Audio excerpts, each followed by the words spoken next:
The difficulty is, and when you start approaching values like equality, insofar as that value is expressed in the Equal Protection Clause, because there's a basic built-in ambiguity there. The basic built-in ambiguity which courts have been fighting about ever since the Equal Protection Clause was enacted was how much equality does the Constitution demand and under what circumstances. To the extent that the court demands equality at a point where the political processes haven't made the same judgment yet, you run the risk of turning what amounts to political control over an important political issue over to the courts. To the extent that it demands equality only when the political processes have reached the same consensus, it doesn't operate to do much. I don't know how to handle that paradox. It's really the paradox of all of constitutional law. It gives me something to argue about in constitutional law, but I don't know how to. I have never known how to resolve it, and I submit that no justice of the Supreme Court and no constitutional theorist ever has either. There was an assumption made that compensatory education might be equivalent somehow in its benefits to the benefit that might accrue from integration. And like the argument this morning, it seems to me that such an argument ascribes more competence to school procedures than we have any reason to expect. I've seen no evidence in looking at this literature that compensatory education programs that have been reported upon, at least the ones I've seen, have had any kind of significant effect on the improvement of the achievement level of the children affected. And in fact, one might argue that if there are such additional, if the schools do have available and are willing to use such improved technology and learning generally, but it seems to me that that's not an argument any more than the argument we heard this morning that assumes somehow that the schools are a major factor in shaping children's values, and that if you send a child to a middle-class school, this is going to make him a middle-class child. I don't buy this. Children, to name even one simple other influence, recent continuing studies have indicated that American children spend more time in front of the television set each week than they do sitting in classrooms.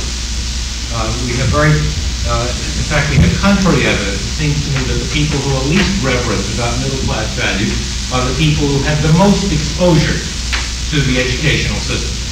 As the higher the educational level, the more dissent you are likely to find. And just because of the exposure.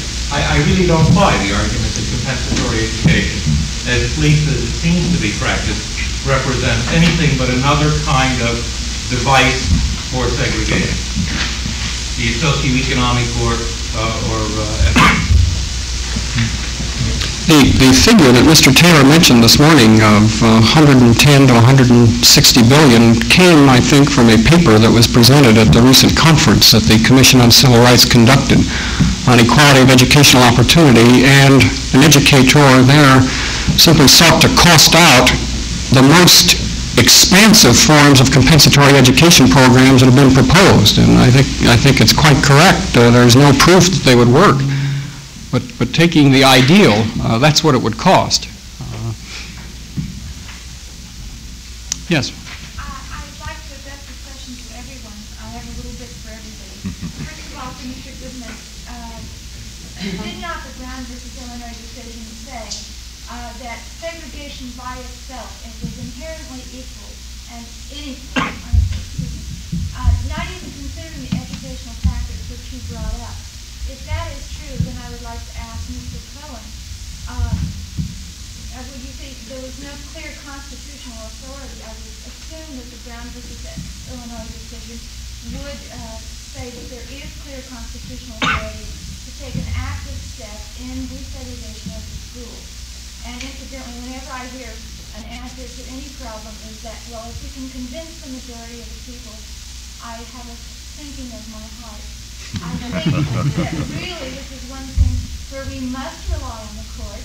And in the question of Proposition 14, the argument for its passage was that if it is therefore the legal thing to do, then with active participation or active pushing, this law, that people will begin then to follow. And then I would ask Mr. Monroe, why hasn't the ACLU, for example, pursued more actively this kind of thing? Why did they let the principles drop? And what has happened to the court case that you're talking about, the Jordan and Southgate case, and why has it taken 5 years or longer for that decision? Because I teach at Jordan and I want to know what's going to happen. We should answer in that order, I think. Your question, Frank, I believe, is Brown against Board of Education. I'm delighted that the lady asked me the easy one. The answer is no, the court did not hold that. The court held that segregation on the basis of race, by which the court went on to explain that it meant a segregation by explicit racial provision, was inherently unequal because of the stigmatization that necessarily carried with it in a Southern Jim Crow society. It did not say that de facto segregation or segregation in the absence of such racial classification was inherently unequal. Although the court did have language in which it discussed some of the empirical effects of racial isolation upon the hearts and minds of Negro children,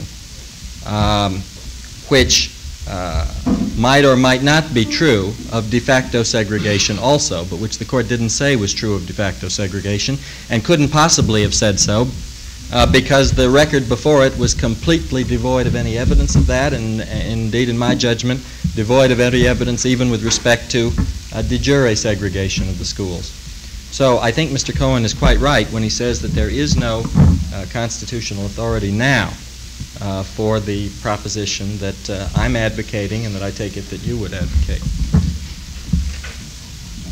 Would you complete the answer, Easton? As I understand, I have the same question, and I come out and I'd accept that answer. I think it gives me a chance to qualify in a little bit more optimistic way one of the points I made, that because court decisions can have a limited impact, of course, it doesn't mean they have none. Brown versus Board of Education itself had an important educational impact on this country. If you turn to the shape of things prior to 1953, you're struck by a lot of things which no longer go on in northern cities, which used to be taken as a matter of course prior to Brown versus Board of Education. For example, it was quite common to have systems that amounted to de jure segregation in most northern cities. They did not have statutes and things like that on the books, but it was quite common to take deliberate steps within city schools in areas where there's substantial numbers of Negroes, designed to ensure that where neighborhood patterns didn't ensure a segregated school, some additional board policies would. I think that the notion that deliberate governmental segregation is wrong, which we all take as a matter of course today, was not taken as a matter of course when Brown versus Board of Education was decided, and to a large extent the decision itself had a tremendous educational effect. The interesting thing, though, is if you compare the impact of Brown and the impact in California of Jackson, which is now almost 5 years old, I can't find any significant evidence that the Jackson case itself has tended to create a frame of public opinion in which is taken for granted that de facto segregation is wrong, in the same way that Brown created a kind of general public opinion that de jure segregation is. And it's from that point of view that I tend to become very pessimistic about progress here, simply from the educative effect of judicial declaration of a general principle. I want to add a comment to Bill's comment with relation to the point made here that Brown versus Board of Education literally changed the whole American attitude toward this problem.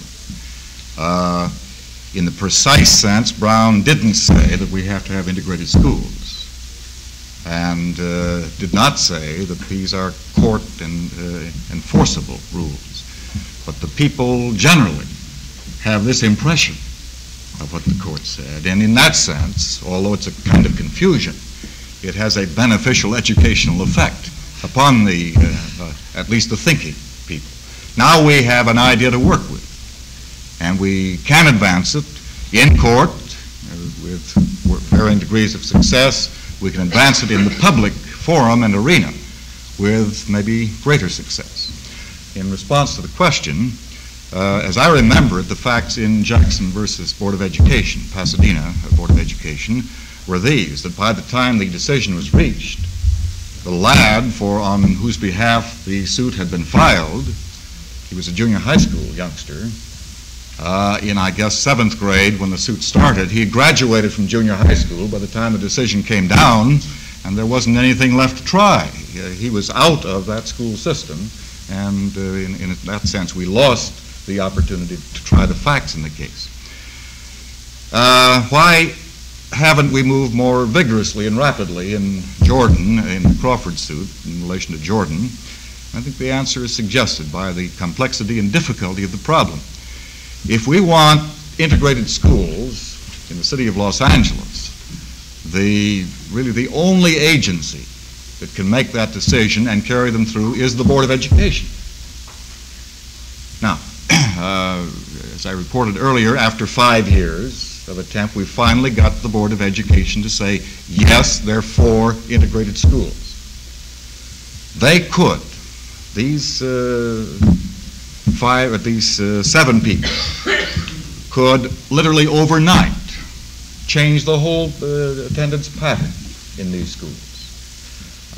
Conceitedly, they'd have some financial problems that they'd have to solve, but it is their will and their intent that is primarily involved.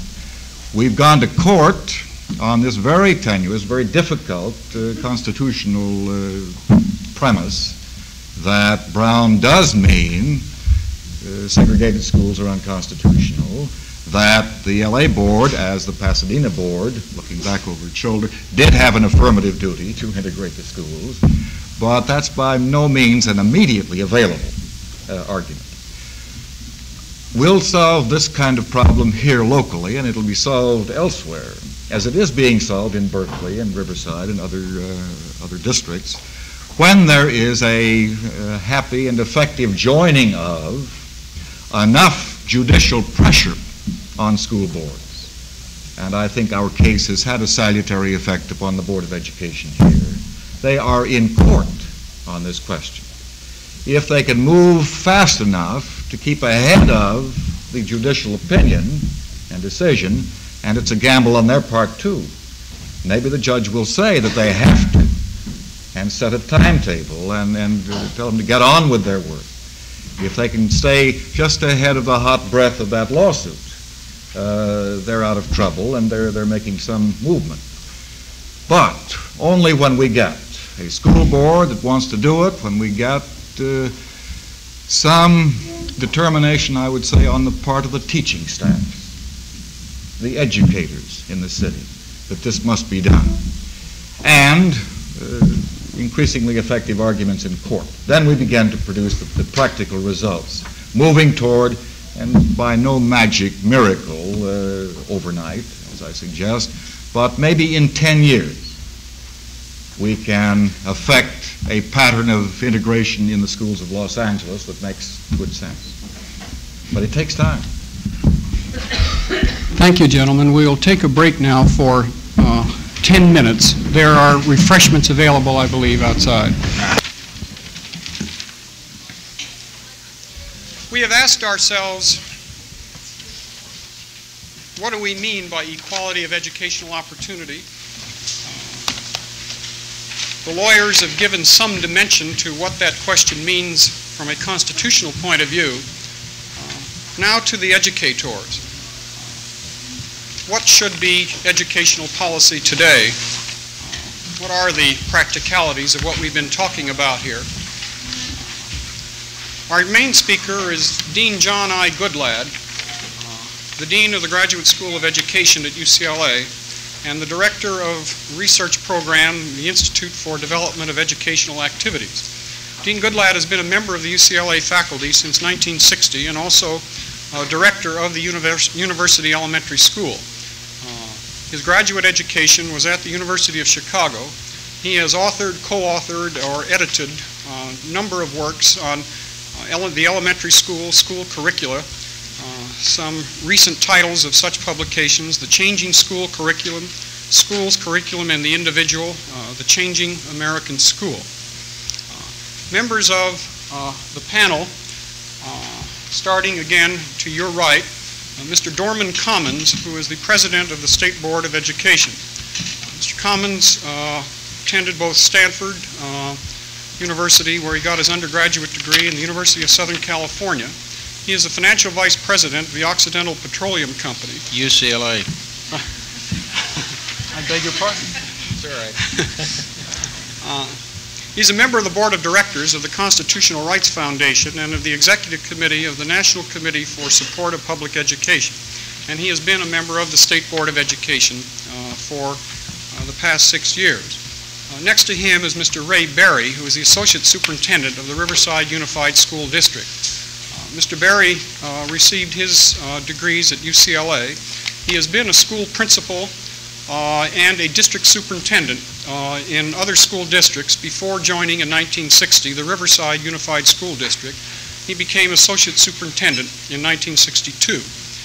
And our third panelist, to my right, Dr. Julian Nava, professor of history at San Fernando Valley State College and a member of the Los Angeles City Board of Education. Dr. Nava attended East Los Angeles Junior College, Pomona College, and his graduate degree, PhD degree, was at Harvard University. He has taught at the University of Puerto Rico and has been a member of the faculty at San Fernando Valley State College since 1957. We turn first to Dean Goodlad.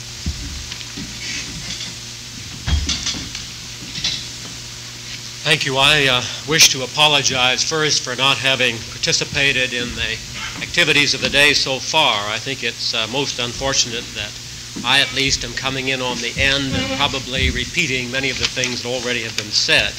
Unfortunately, today, paralleling this conference, there was a conference of the elementary administrators of the Los Angeles Public Schools, and I had been committed to be there before this conference was planned. And so I come into this final session without knowing the background, partly because of that, and partly because the hour has now gone beyond where we were to begin. I'm going to cut my remarks drastically to a very few in order to give an opportunity for the power of the panel to perform, and also because it has come to my attention that there are individuals in the audience who have things to say that have not been said that relate to the perspective of the entire day. And so I probably won't do much more than present a point of view, but I'll certainly be glad to respond to that point of view in the light of the day's discussion, and this may be a better way to proceed than for you to listen to a long harangue that might only repeat many of the things of the day so far. First, let me start really where the conference begins in regard to the statement that appears on the back of your program as to all men being created equal.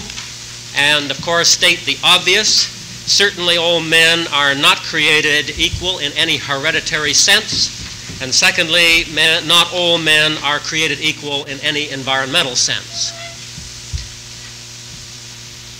Without intervention, whether it be intervention in human evolution or whether it be intervention in regard to the social structure, or whether it be intervention through education, clearly there cannot be equal educational opportunity.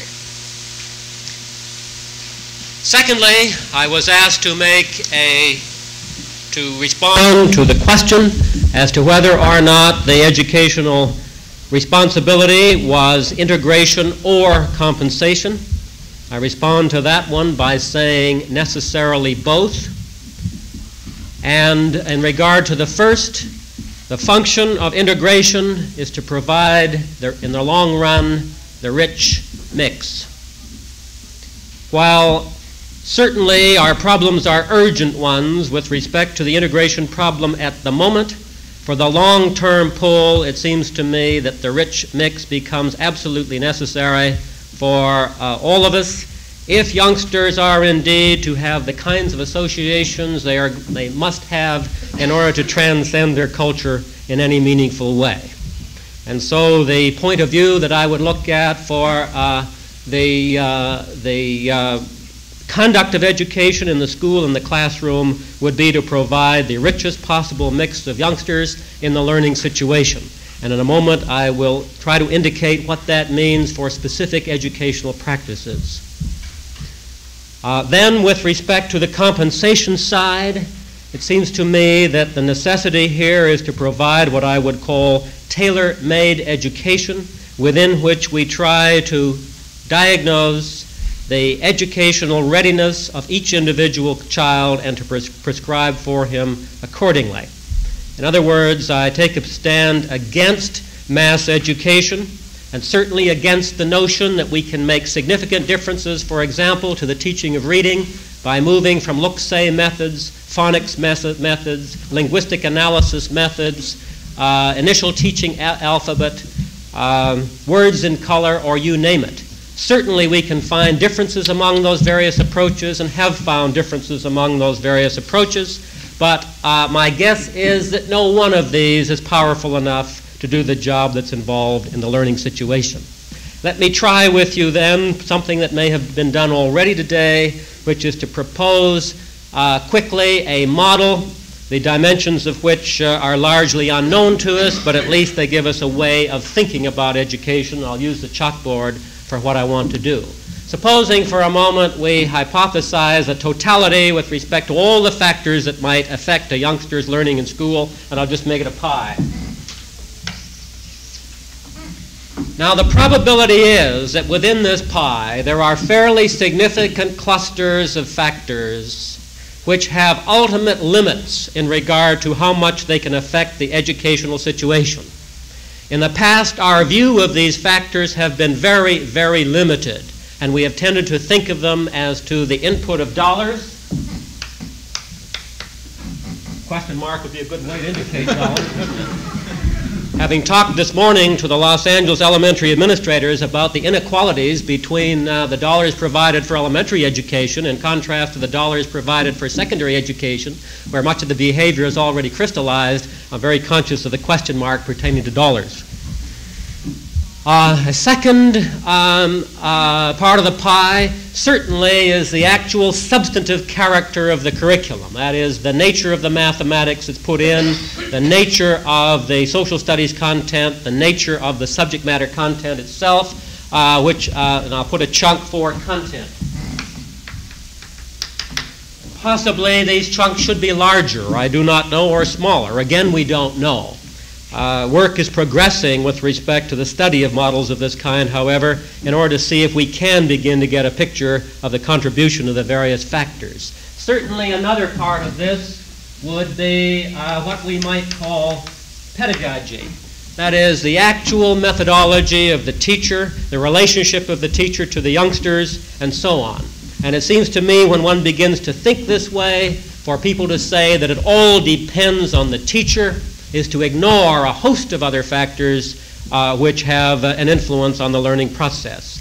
Another factor in all of this would be the way the school is organized, the kinds of decisions pertaining to the school that lie outside of the individual teacher. By proceeding as we have with the notion that the teacher is king behind the doors of the classroom, we very often have not provided input into the changes that have to take place in the school structure in order to make it possible, for example, for the school to absorb recent recommendations in regard to education. Some of my colleagues and I have completed a study recently in which we formulated a series of hypotheses pertaining to what you might expect the schools of the United States to be like, and then we went looking to see what they were really like, and we found an enormous gap. And I believe that one of the reasons we found this enormous gap is schools are organized in such a way that it is almost impossible to absorb changes. Teachers, particularly in the elementary school, are involved with youngsters from morning until late afternoon with practically no opportunity to get a perspective on their work, no opportunity to prepare lessons, no opportunity to stand back and diagnose the individual child. It is an organizational structure which is undoubtedly results in a teacher gaining closure early in her career regarding pedagogical techniques and tending to reinforce those throughout a career rather than making changes. And if we really believe that behavior tends to formulate early, then obviously the job of re-educating the teacher is much more difficult than the job of educating the child in the first place. And yet we resort in trying to educate teachers to rhetoric, very seldom to models, examples, actual involvement in new kinds of programs. If one takes a look at the school year, the same thing is true. Enough examples perhaps to suggest that the way the school year, school day, and the school itself is organized constitutes another chunk of this. And now coming to the fore in recent years and brought very visibly before us in recent months, the studies of Jim Coleman, Alan Campbell, and others pertaining to another set of factors which we have not up until recently regarded very seriously. I understand that the Coleman studies have been discussed today. There's no point in my going into these, except to repeat the generalization which grows out of these studies, which is that the child learns more on account of what he brings to school and encounters there in the way of other homes as represented by the children than the school, than he learns from what the school itself puts in. That's a powerful hypothesis. It's already been attacked in many quarters. Of course, people are attacking the research design, the statistical work, and all of the rest of it. Nonetheless, I think it is fair to say that a substantial part of the input with respect to learning pertains to what the child brings from his home and what he encounters from other homes. I draw that one large. I don't know how large it should be drawn, and then of course we could take other pieces off simply with question marks, not knowing what the dimensions are. Now when one begins to think of the total influence upon learning in this way, one begins to realize that there may be a point at which increased emphasis in any one area doesn't make much difference. And this has to do with my reference to reading. In other words, I believe there are a number of unconsidered factors in relation to reading, which suggest that, be it look, say, phonics, ITA, you name it, that while that will make a difference, because the pedagogical method represents, even at its zenith, only a fraction of the total input to learning, no matter how good you make the specific learning method, you're still faced with the fact that you do not get significant differences in accomplishment because there are so many other factors not being taken into account. Now it seems to me as we begin to talk in this kind of model, we begin to realize that changing and improving the educational process is enormously more complex than is suggested by an interpretation of the Chall book, which is if you give youngsters a code analysis with respect to their language, they will learn to read. Now, within that model, then, one can tackle this particular aspect of it with respect to all of the ways that have been suggested, and I have no others to suggest. Busing, cutting up the educational districts in such way that they come as a pie into the center of the city from the remotest suburbs, and consequently then that particular school district has in it the total population mix. It also has in it all the variety of sources of income, looking at the dollar one. It also has in it all the varieties of training with respect to the teacher, since as Vice President Humphrey so well pointed out in the White House conference, we have a kind of a reverse educational system in which we tend to attract the best teachers, the most resources, the most materials, and so on into the suburban communities, and the least in the way of resources into the inner city. And so this is one proposal. Another proposal, which I'm sure has been discussed today, which is, has some of the same kind of notion in it, having to do with the education park And I presume many of you have had an opportunity to see the little pamphlet which has come out on education parks recently, and I believe the person largely responsible for that has been at your conference today. The point I'm making is we don't know what the potentiality of that one is. It's relatively large, we think, but no matter how much you do here, you are still left with the fact that there are other significant components of the educational process to think about. And now let me turn to some of the other components of the educational process. And interestingly, I think that what I'm saying applies clear across the board in regard to education, no matter how you deal with the integration problem. The title of my own article in the little pamphlet on education parks is Integrating the Desegregated School. And what I mean by that is that even when you integrate a school, you still may get many kinds of segregating practices which, if taken out of the way we conduct schooling now, will merely result in a segregation new style. Let me illustrate. Because of an enormous faith in improving learning by bringing youngsters of like accomplishment together, we have operated in schooling on seeking as a criterion for the ideal instructional group, a group with a very narrow range of achievement. Number one, the attainment of a group with a very narrow range of achievement is impossible. Number two, when you get a reasonably narrowed range of attainment within a group, we're still faced with the question as whether or not it's desirable. From the point of view as to whether or not there should be a wider variety of expectations within the school environment.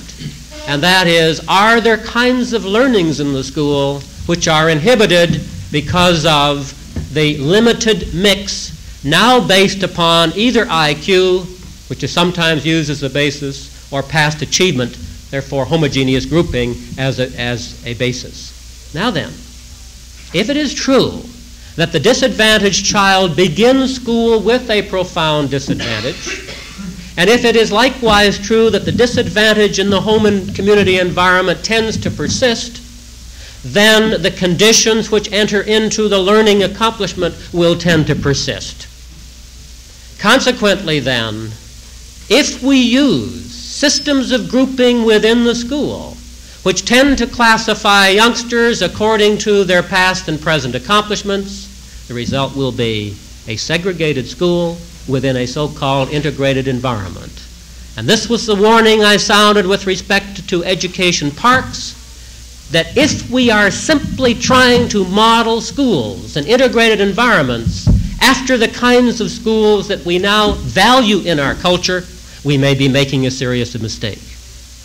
My concern is that we re-examine the totality of education, and if we do, we will discover many subtle segregation factors operating in a so-called integrated school, which meet the eye markedly when we start getting involved in color and race, but are beautifully hidden when you have in the school children of only one color.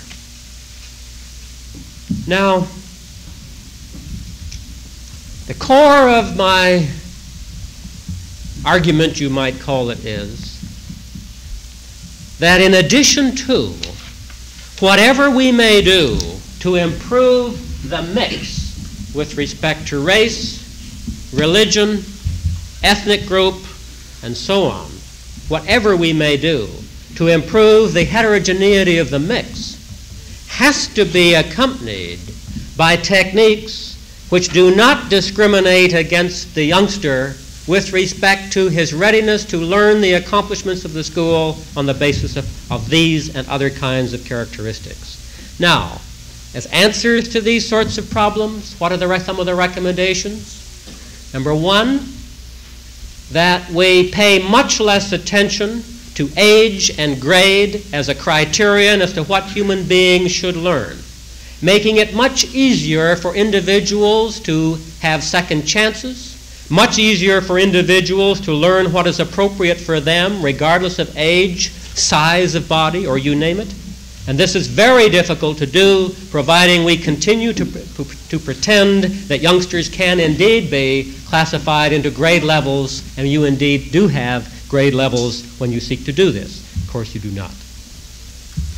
Secondly, it seems to me that we've got to break down the organizational structure of the school so that the individual classroom teacher is no longer expected to teach 12 subjects in the elementary school and is no longer expected to be with children from 9 o'clock in the morning till 3 o'clock in the afternoon.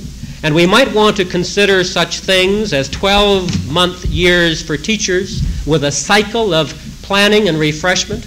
At University Elementary School on this campus, we discovered that as a staff, we did not have the time to plan a curriculum for the school when we were meeting with children all day long and all year long. And so we went on a cycle whereby the teachers teach 6 weeks, meet together and plan the curriculum for a week, teach another 6 weeks, meet together for a week, another 6 weeks, meet together for a week. We simply rephased the school year. I think we're going to need to rephase the school year, rephase the school day, and then begin to consider the possibilities for improving the opportunities to learn that do not depend on human teachers. Now, I've already talked longer than I intended. I probably have repeated too many things which already have been said. Let me simply conclude by saying the alternatives before us constitute biochemical intervention or electronic intervention in human evolution, social intervention, because clearly when we do get, if ever we do get beyond problems of segregation and differentiation on the basis of race, ultimately we will be faced with grave problems of social class. And so we have social intervention as an area to consider. And finally, we have educational input intervention as a means to consider. But I would like to place this within the perspective of a model which recognizes that no matter how much you do in any one area, the total contribution of that area may still be only 25 or 30% of the pie, and therefore we must concentrate on the other major factors which relate to the educational process.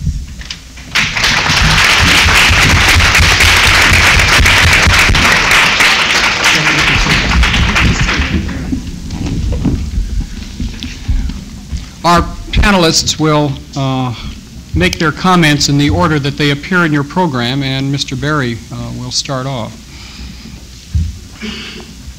My problem in responding to John Goodlad is that I'm always, every time I hear him, and I've heard him several times, I'm always tempted to just say hooray and let it go at that, because I agree with him so thoroughly and so completely.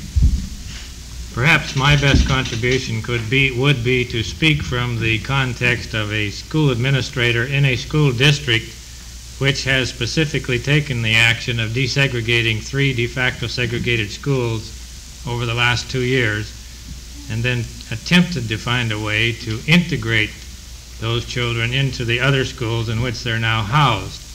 The point that John made a while ago about desegregation is not necessarily integration. I think that one of the first things that any school district which attempts to do this must certainly consider is the fact that in order to get it off the ground, there must be commitment, at least from those persons who are in key positions. Certainly the Board of Education, certainly the superintendent and his key staff, and I would certainly include the principals and other individuals of that capacity in the school district. I think there must also be considerable communication established throughout the system and the community. I sincerely believe that had we not been able to establish some of this kind of communication early in the game, 4 or 5 years ago, with the help of some wonderful people in our community, that at the time that it actually came to the moment of crisis and the period of adjustment 2 years ago, we would not have made it. There would have been tragedy of some sort in our community, and we wouldn't have gotten the job done to the point that we now have it. That commitment has to be there. I certainly agree wholeheartedly with the points as stated concerning this great need for flexibility, for adaptation, for clearly recognizing the differences in human beings and doing whatever we have to do in order to adapt a school system and the individual schools throughout that system to be flexible enough and fast enough on their feet to adapt to whatever the nature of the child is. And I mean his environment, his home, his inheritance, the whole works. And that we have to learn the skills of making whatever adjustments are necessary to take the lid off that youngster and all other youngsters in that school to give them the truly equal opportunity that we've talked so much about here today, the opportunity to make the most of themselves and have some freedom of choice. I think, too, that in order to do something like this in a school district, any community, those persons who are directly responsible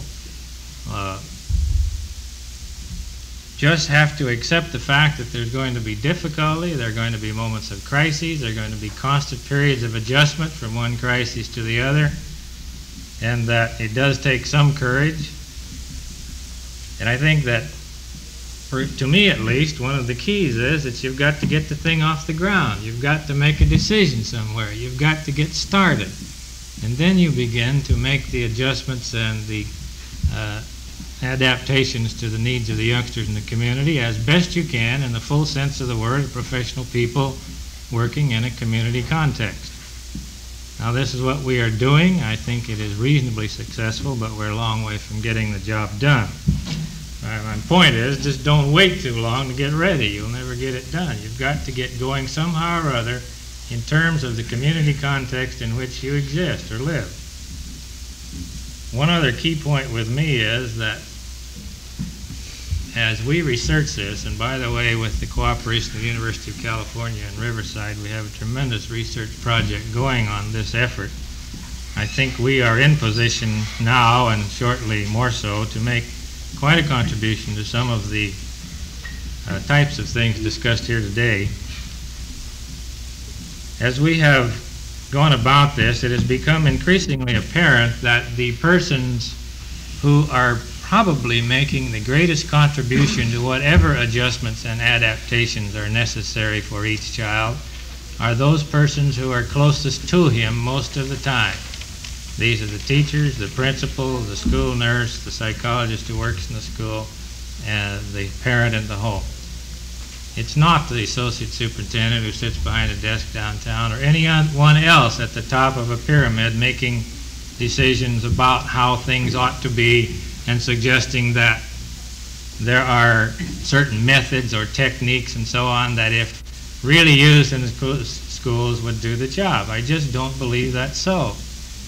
That if these teachers can help to become significant in the decisions that are being made daily, hopefully, in the life of these children, the lives of these children, and the adjustments being made daily and weekly and monthly to whatever it is each one of those youngsters need. If those teachers can be sensitive, can have the background, the professional training, the constant help and encouragement necessary to do this kind of thing, and the whole organization of the school that best helps them do it, then I think we have a chance to get it done. And I'm suggesting, in addition to that, that perhaps it isn't just the school that needs some organization or reorganization, but that maybe we ought to look at the school district itself. And in Riverside, we're attempting to do this. And we have deliberately made the decision that the district structure, in the full sense of the word, must be decentralized in order to give more decision-making power, more resources, more assistance, more everything closer to the child in the individual school in order to make those decisions more significant in the life of those children. And we don't have good answers. We're not sure that this is right. We're just working on the best judgment of the evidence we have, and we think it makes a lot of sense.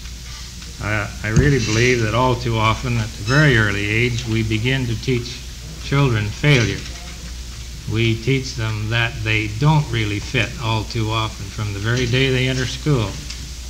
And until we change this whole structure and organization and context to where we can begin to emphasize the fact that each one of them does matter, and his image of himself is important, and that we can help it be a good image, then this is the real heart of the whole thing. Well, enough, Harold. Mr. Commons? Well, I am not a professional educator, and there are plenty of professional educators here. I must say, Dr. Goodlad, that I am, however, appalled after spending 5 years of association with Max to find out that phonics won't solve all of our reading problems.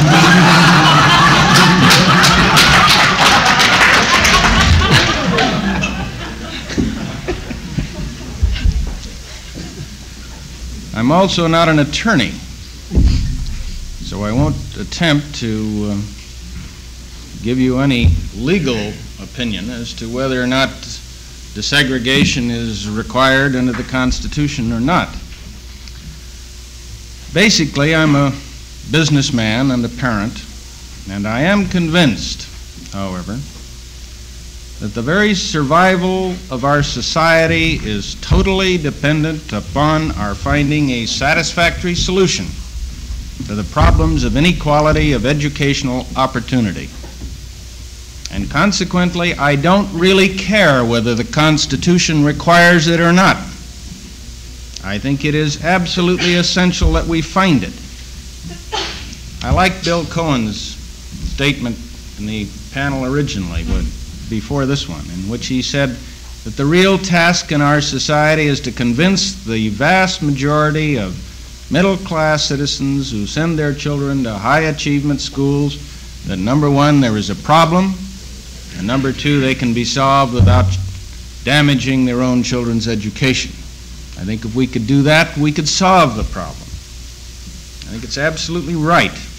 We've given lip service in this society to equal educational opportunity. But if we really mean it, then it implies that the molders of public opinion must believe it, that our political leadership must believe it, and in California today, that just simply isn't so. It's not only right by our Judeo-Christian principles, it is absolutely essential if we are going to develop a healthy society. And in my opinion, it is more important that we develop a total commitment to equality rather than to be discouraged by the problems of implementation. Any nation that can send a man to the moon, and we're going to very quickly, can solve the problems of providing equal educational opportunity for all of its citizens. We've just never yet been willing to spend the time and the effort and the brains to solve the problem. We haven't been willing yet to make the commitment. Our great technological advance has been made almost entirely because of a response to the competition of the Russians. We considered that competition to be so great that it endangered our society. We'd better respond the same way to the terminal nature of the problems of inequality in our own society.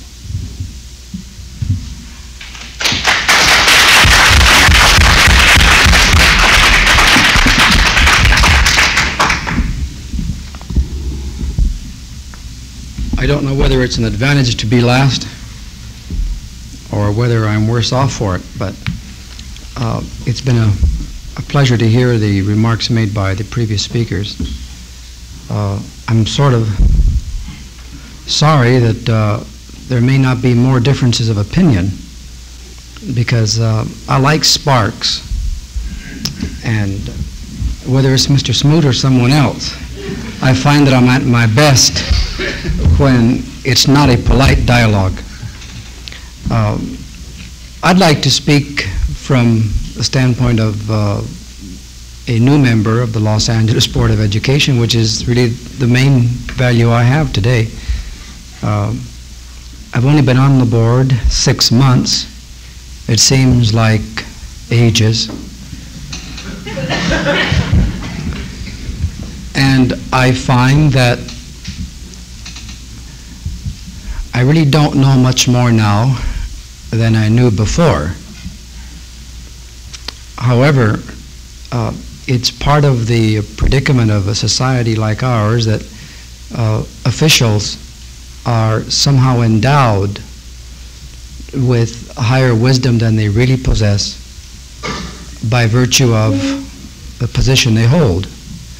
So I want to alert you to this impression of mine, which stems from the fact that I still consider myself a college professor that values questions more than answers. Now, going from there, I don't think that as I see problems arise in our board that anyone has anything that approaches a master plan for how we can provide equal educational opportunity. There are few truly bad guys or good guys. The devil theory in education, I don't think, is worth advancing. By the same token, I think that there are a number of questions and issues which do seem to be clear in my mind. And with respect to equal educational opportunity, the expansion and improvement of education to an extent that not all of us may imagine now is indispensable. What is done in this expansion and improvement I would leave for later. Not only for young people, but for adults as well. We must also, I think, face the social ramifications of education, one of which is the question of integration, the racial, the ethnic one. Another part of this question of the social aspects of education is how, or the extent to which, public education is no longer a social equalizing factor in American society, but may indeed, to a very great extent, be encouraging, perpetuating, and accentuating a class society economically. Now, one of the most important ingredients as I see these questions or basic issues that I've mentioned before is the public involvement. Almost nothing can be done that will go against a public consensus that is for very long. Because as diffuse as public opinion is, as ineffective as it expresses itself quite often, formally and informally, there are many ways in which public opposition to one or another question finally gets to people that have to call the shots. And so, as one of 7 votes on a board, I realize that it's one thing to think you know, and another thing to carry or to be part of a majority which you think is the right-minded majority, and then to carry staff and a vast bureaucracy, or be it a small bureaucracy, and this organization business up here is in many cases really a bureaucracy with interests of its own that transcend the educational ones, to get this bureaucracy to implement board policies. Therefore, I think that especially today, one of the biggest problems that all of us face in our concern for greater educational opportunity is to help the public see educational questions more clearly. I almost said teach the public, and fell into the trap that so many people, so many teachers fall into, namely that do you ever teach anyone anything? but to help the public see educational questions more clearly. Now here's where there are some bad guys. All of us, to an extent, I believe, with some exceptions, may not be doing as much as we should to talk, argue, and discuss education with our friends and our neighbors. Now, this group is probably exceptional by virtue of the fact that you're here on a Saturday. However, I'm talking you in the sense of the general public. Another group that I feel also is not communicated properly is the teaching profession itself. And if anything, in higher education, as we call it, there is an increasing estrangement between the teacher, the professor, the researcher, the publisher, the administrator, and the public. To some extent, I believe this is also taking place in public schools.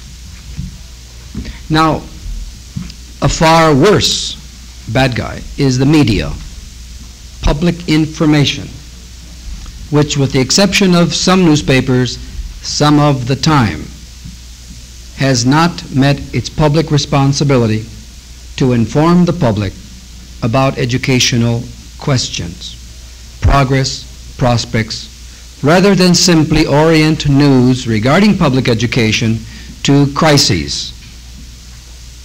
I believe the worst of the media by far is television, which I'd like someone would perhaps sue or do something about to raise the question or the issue regarding the public service function of the largest and the most powerful single means of public information that we have today. I would like more of the public to be aware of the fact that from elementary school on, the die is cast for most of the kids. That thereafter education, for the most part, simply reinforces impressions, measurements, test scores, expectations that the child becomes aware of long before this defenseless human being is in any position to appraise or evaluate.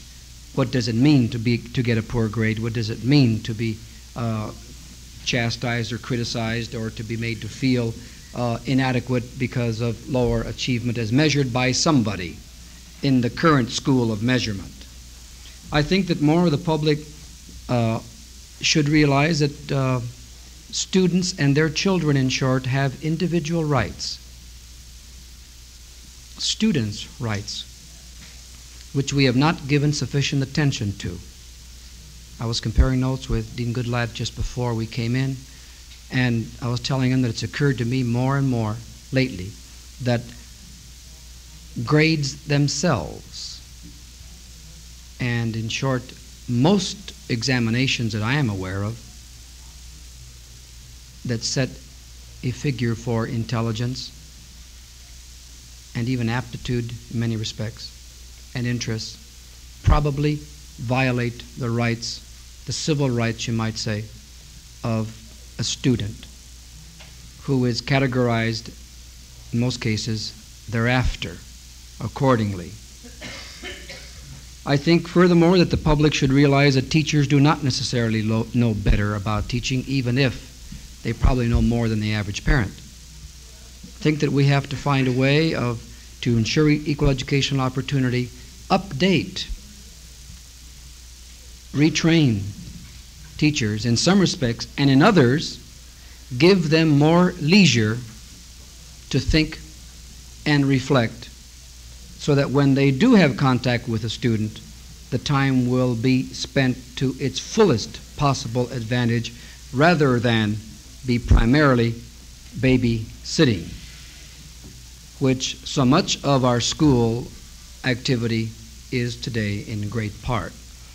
I think, too, that we have to try to inform the public and also educators that we may want to rethink whether administration should be a full-time occupation or a career. and whether the teacher and the administrator shouldn't be one in the same. And if, for practical reasons connected with the necessary bureaucracy, we may very well want to have these people move back and forth rather than take different tracks in education thereafter. Lastly, I think that it really does follow to a great extent that even if you know what to do, even if you're willing to try new things, you can't do it without money. That is, a certain amount of money. And the public in this country, if one were to say on the basis of support given for public education, does not want good public education and much less equal educational opportunity. Just wait until this board starts to implement integration in this town, and you'll get a pretty good idea of what white, Anglo-Saxon, most part Protestant, middle-class America thinks about equal educational opportunity. God knows I hope I'm wrong, but I am by nature an optimist.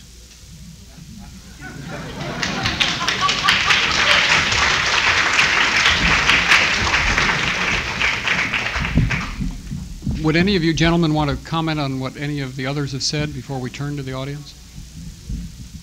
Well, let us then turn to questions for our speakers.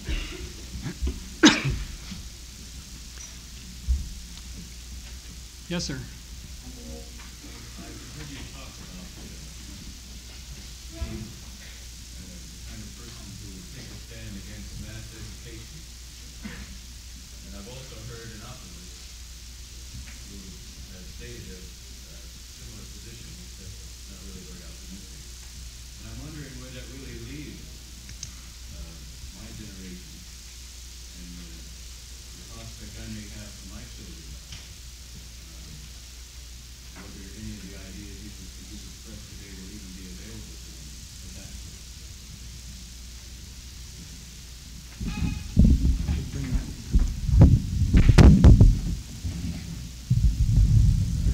If I heard the question correctly, half of it would be directed to me and half of it to Professor Nava.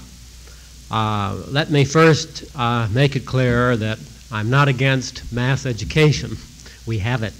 The point I was making was that I am opposed to mass techniques for which we search as panaceas for the education of all of our children.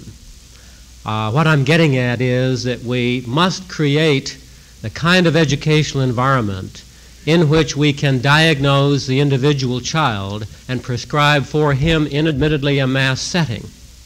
I am saying that there are better ways of using the talents of teachers than to giving each of them 28 and a half youngsters, that's the average in the United States per classroom in the elementary school, for whom they are responsible throughout the entire day. I'm convinced that we will do a better job if we pull together the resources in relation to the diagnosis of the individual with some concept of the function we're trying to perform at a given time. Consequently, I would say that the prime function of the phase of schooling that begins somewhere around the age of 5 and would conclude for some children 8, 9, 10 would indeed be to teach fundamental skills. If that's true, then we have to reorganize teaching personnel, because what we have done now is to say that the teaching of reading, for example, is the function of the entire elementary school throughout its length and breadth. I think that's a mistake. One of the reasons being that it results in sloppiness. Instead of our saying the function of the first phase of schooling from about 5 and 8 is to teach reading and putting in resources accordingly. Why do I say that? Because we don't teach teachers to teach reading by any method. The average amount of time given to the teaching of reading in the teacher preparing programs of the United States is 2.5 semester hours. I don't care what your technique is, you're not going to teach teachers to teach reading with that kind of preparation. And we've done some things in the state of California whereby, recognizing the need for teachers to be exceedingly well-prepared people, with respect to a good so-called liberal education, whatever that is, and very few people are able to define it. We threw out baby and bathwater because then it became a desperate task to find any time, anywhere, to teach the future teacher how to teach reading. Well, what does the public complain about most? That very factor. So what I'm saying then is if we agree to this function within schooling, then we better be sure that we have the organization of the school, the personnel resources, the materials resources to perform that particular function. And that's what I mean by individualized education as opposed to mass education.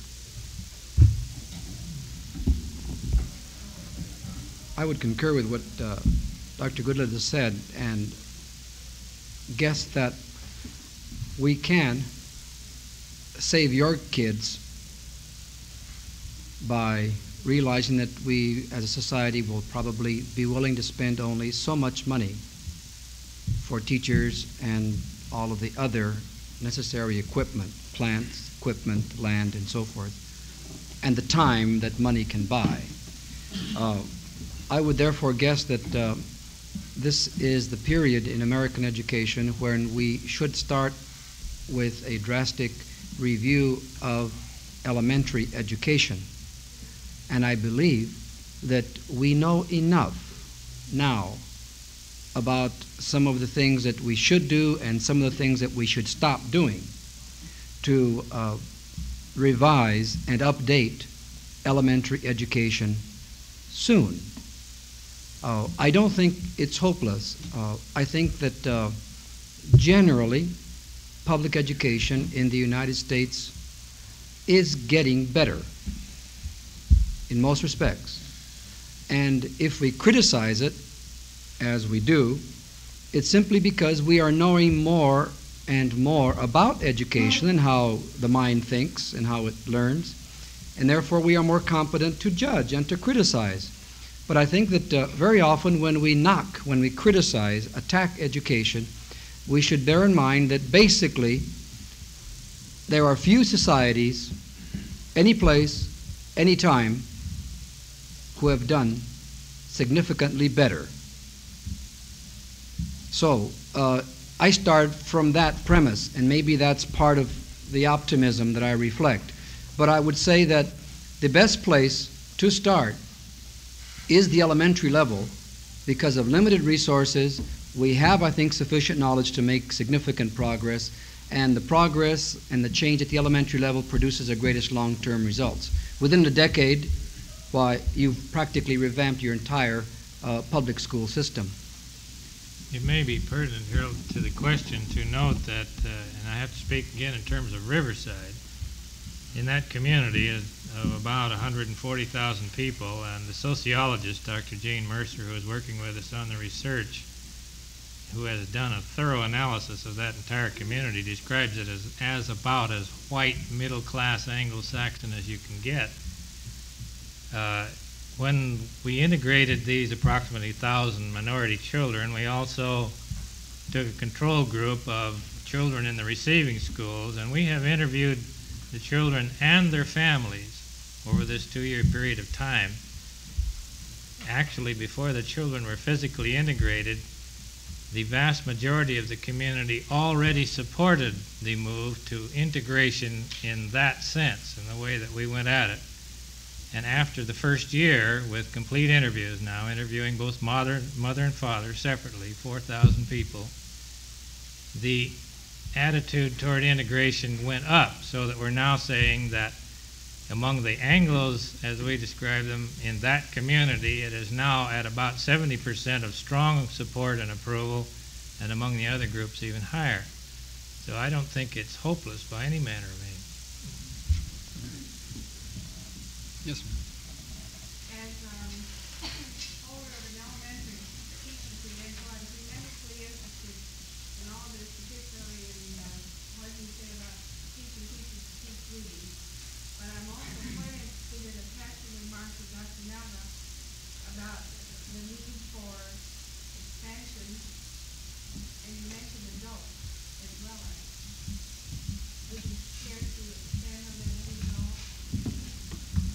That's what happens when you make passing remarks.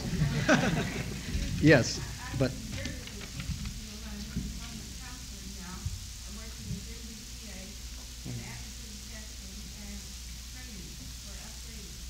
Very good. This is the kind of thing I meant by the passing remark. I have been very much impressed with paraprofessionals that are permitting some schools to simply increase the amount of personal attention that students receive above and beyond what the teacher is able to do because of class size and because of curricula, and after all, we have a state-governed educational system. I think that we can expand public education in ways such as bringing more paraprofessionals and especially parents and community people to become involved in the educational process. I was literally thrilled, just in this one, to cite one example, to see, he happened to be a Mexican-American father. I think he probably worked with his hands because his hands looked that way. The teacher thought he was a construction worker. He certainly was big and strong enough to be a hod carrier or something like that. And the teacher said he was between jobs. And somehow, chiefly because the mother came to visit the school once, the father now came 2 days a week to play with his little boy in the preschool building supplied by State Comp Ed. And they were building blocks and tearing them down, and they were drawing, and they were looking at books, and they were going through many early learning experiences, valuable to the child, academically you might say, but I thought the most valuable single thing in that whole experience, only about 5 minutes of which I saw, was the light in the child's eyes when he saw his father playing with blocks on the floor with him in school. I mean, no one had to write up a report to indicate to me that that family and that child and that father were probably altered thereafter. It's this kind of thing, you see. I think it's a question of bringing parents in. It's a question of starting school earlier and then juggling and changing many things along the lines that Dean Goodlad said to free the teaching experience from the rigid form that has worked well in many respects, but we know now isn't quite good enough.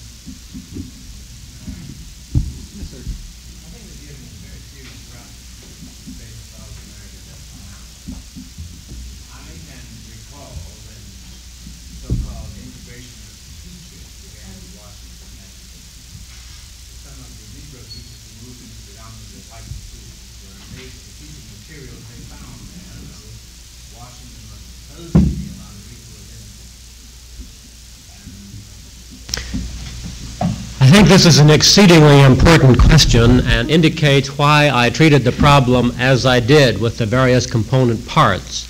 And if I may just go back over that one step before moving out, I think the danger here when one starts talking about the steps we have to take with respect to making education wherever it is as good as it can possibly be is the immediate assumption that because you have made an affirmation of about one part of the problem, you are deliberately negating the other part of the problem.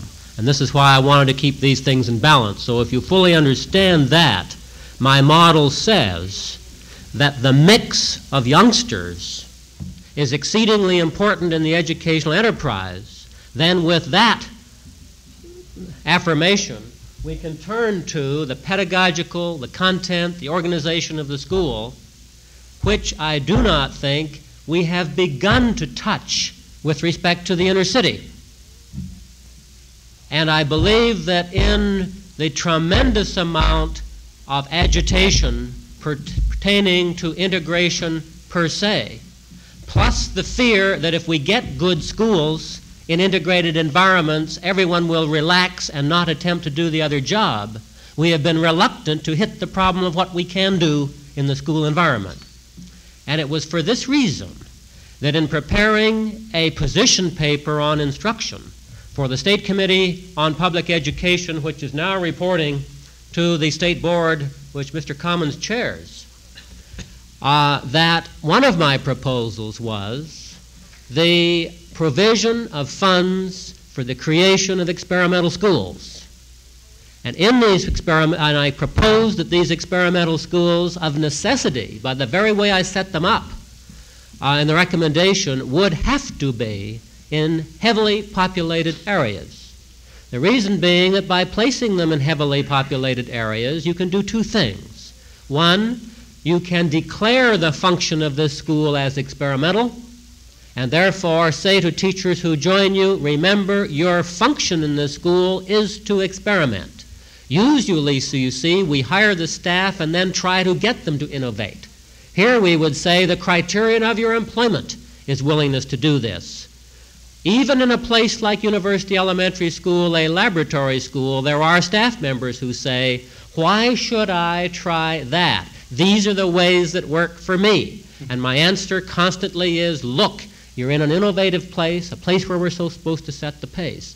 Right. Now, those sorts of schools then would be established in dense population areas, the second part of it being the prospect of individuals being able to choose to go to such a school if they so desired. Now, immediately you can start knocking my model to pieces. I recognize many of the problems connected with it.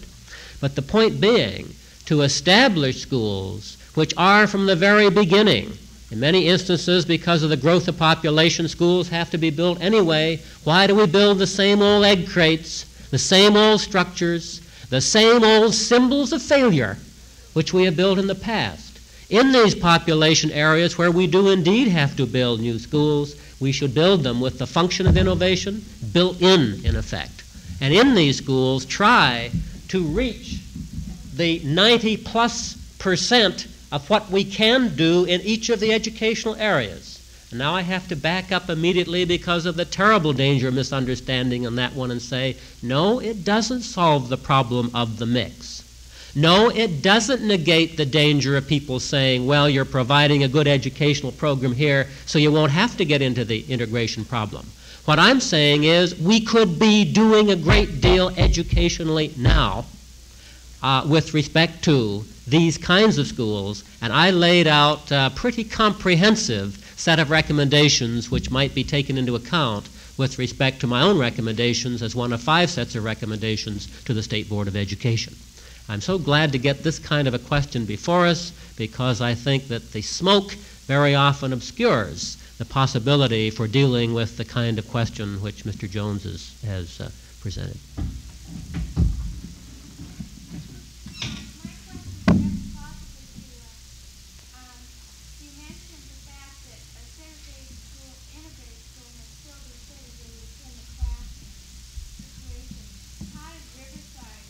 Actually,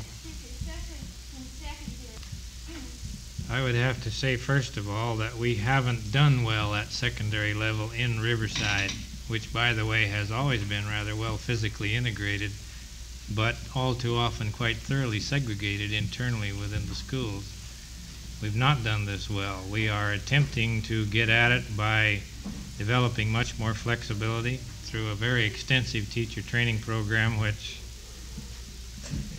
the word is wrong. It isn't training. It's really an involvement in depth over quite an extensive period of time under good, sound leadership. Efforts of this sort, I think, are the solutions that we're after. Plus, as I said earlier, the attempt at central level to give the teachers a clear understanding that it's all right to do some of these things, that it's all right to vary from the structure, that it's all right for a school to be different from another one. It's amazing how often I hear teachers say, well, we don't do that because downtown says this is the way it's to be, and I just don't think we can ever hope to make any adaptation so long as that situation exists. Yes, sir.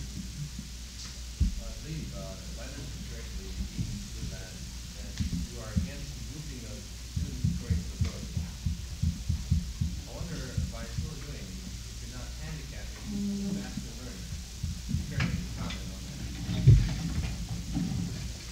We have a tremendous number of studies, particularly in the United States, England, and the Scandinavian countries, with respect to the effects of so-called ability grouping. Let me first distinguish sharply between ability grouping and achievement grouping. Ability grouping constitutes a prediction based upon some estimate of intelligence, and therefore takes us back to Professor Nava's comment about the intelligence test. Consequently, grouping means some criterion of ability, mathematical ability, linguistic ability, or whatnot, by the means of which you group. Ability grouping, by and large, is an erroneously used term because hardly anybody groups that way. Almost invariably, we mean achievement grouping. And by achievement grouping, we mean we're grouping youngsters who have comparable achievement at any given time. Because the youngster's achievement at any given time and such variety of measures of his ability given enough interest do not relate to each other very closely at all. The fact that we do group youngsters by achievement is a very erroneous prediction. Consequently, having grouped them for achievement and teaching them for a little while, they immediately start to become very differentiated in their performance. Thus, if you take a group and do group them according to some criterion of achievement, and you teach them well, they become increasingly divergent. Consequently, then, the very thing which you thought you set out to attain doesn't happen, and in fact, then, you proceed to have a class which is almost as heterogeneous as you had in the first place.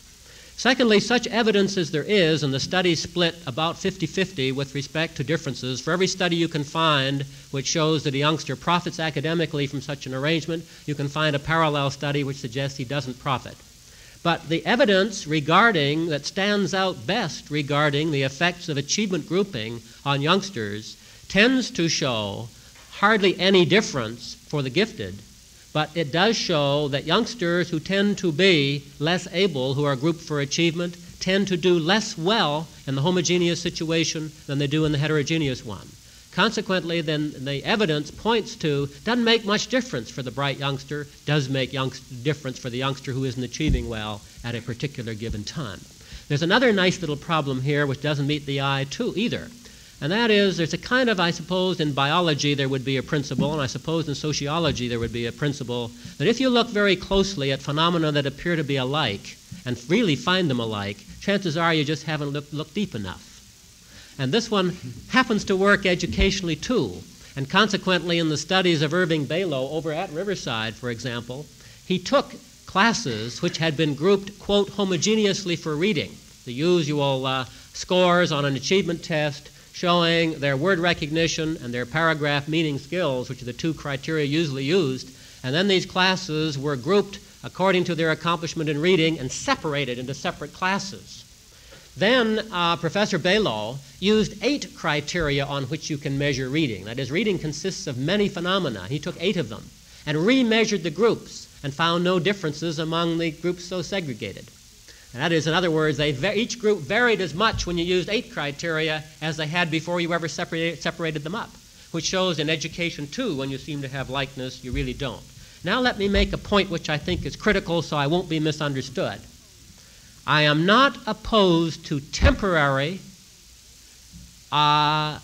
groupings which bring together youngsters who have likeness of one kind or of another for brief periods of time, and then they go back into a variety of heterogeneous groups subsequently. But I am opposed to using a criterion to place youngsters in separated classrooms, one from another, which has occurred over and over in American society, and then they are maintained in those classrooms and assumed to be bright or middle or slow, crows, canaries, or robins, when in actuality they may be doing very well in an area on which they've not been grouped. Consequently, the model I would propose is a flexible kind of grouping arrangement, so that, for example, at University Elementary School, we do indeed bring youngsters at this level.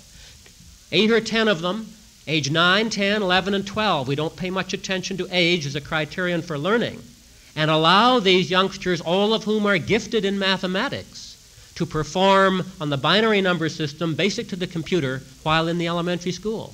But then those youngsters are regrouped because they are not consistently gifted in everything. And now they find themselves in a new temporary grouping in art, or music, or talking, or listening, or playing, you name it. Critical point here is, what do we wish to value in the human being so much that we're willing to discriminate against children in every other factor other than the one that we choose to value at a given time? Let me add one example to what I think would be empirical data that indicates the deficiency of this grouping in the testing. It's appropriate here at UCLA. UCLA gets supposedly the upper achieving students in high school. State colleges, the next group, and in junior colleges, anyone can go with or without a high school diploma. I would never have qualified for even a state college, and much less the UCAL system when I got out of Roosevelt High School, by any measure or means. I'm not sure what I was, whether I was an underachiever or a slow achiever or a late bloomer or whatever I was. But you might say that I didn't really start to turn on until I went into East LA JC for a number of different reasons. Well, what happened to me, it's not just one case, it's happening to thousands and thousands of young people in California who go through junior college. Some finish, others don't, for reasons that are essentially no different than those that don't complete work at a state college or a university campus. But of those that do get through and that transfer into state college or to the University of California system, where they must be accepted at face value, on the basis of everything I've been able to determine, their success at the end of an experience of a bachelor's degree indicates that they are no different than the native UCAL system student, which says a number of things about our entire higher education system in California. We have reached 5 o'clock.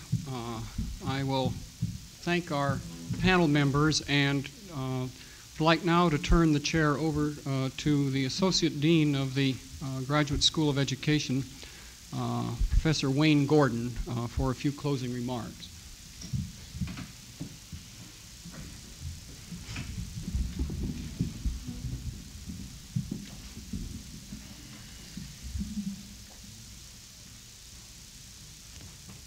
On the program, it says that my task is summation. That's a legal term, I believe, to which I'm not properly socialized.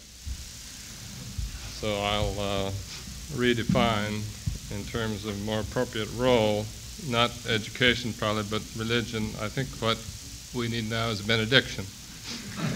So that's really all I propose, with only an impression that the major purpose of this conference has been achieved, that it was to present this very important problem in its real complexity. That is, to bring the best scholars that we could find to bear and to get the analysis and the evidence for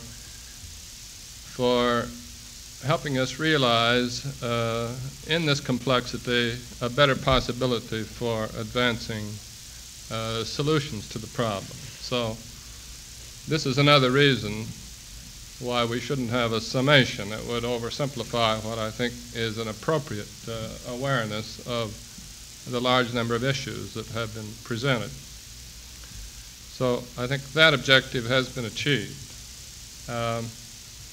A second objective, which I think has been achieved, is simply the irritation value of this conference.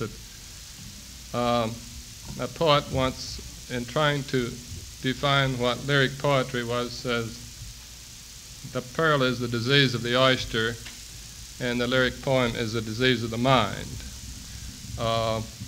We hope we've spread the disease a little bit so that this amount of irritation will be contagious enough so that those of us who have shared this moral and intellectual albatross for many years are then encouraged with the, I suppose, spiritual value to keep the religious idiom alive. And I'm impressed with the available resources that we have identified in this joint effort.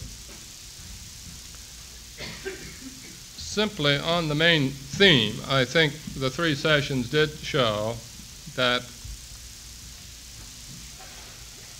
the thrust is to integrate whatever the evidence is. And a great deal of effort is made to find the evidence. And we have invoked studies which suggest that the evidence really isn't complete, but we like the bias, so we'll go ahead and hope for the evidence. I must confess, as a sociologist, being a little uncomfortable with the enormous faith in the very fragmentary evidence that is cited, and that we probably have been made uncomfortable with the limitations of the knowledge that is available, so that the Coleman report has been invoked many times, and I'm sure we all prefer to think of that as a very rudimentary and fragmentary beginning to attack this enormous problem. So I hope we're reminded that the intellectual research and the evidence basis for this problem would have been raised a little bit. I think the second session suggests that the constitutional basis, slightly but not quite, that there are resources in the law. They have been enormous, they have set enormous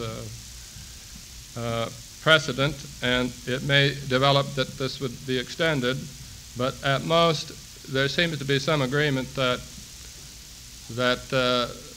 there are enough limitations, and that what we can get are the statement of conditions for affecting educational organization and programs, but the main clout is not there yet.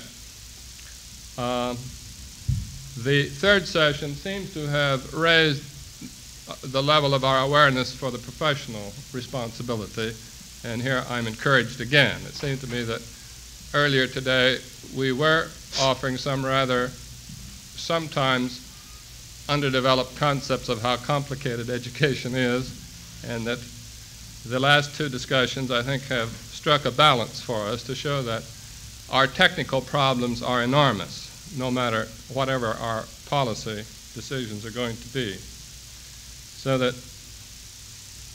that permits me to make the only conclusion I wanted to make, which justifies, which at least recognizes how important this particular conference has been and how appropriate it is that we should be joining the School of Law and the School of Education in this effort, and that we're at the business that professionals ought to be at. I think I'll presume for the chairman to thank all members who have participated formally in the program and all of you who attended. With special concern for the program coordinator, would you stand up, Joe, and let us appropriately give you the recognition which you deserve, you and your colleague, Mr. Leonard. Mr. Leonard also participated in the plan. I think we should note that this was a student, more or less student organized in cooperation with faculty, and whether this gets on the TV tonight, I don't know. It might be a model for giving the public a little better understanding of some of the other kinds of things that happen on university campuses with student involvement.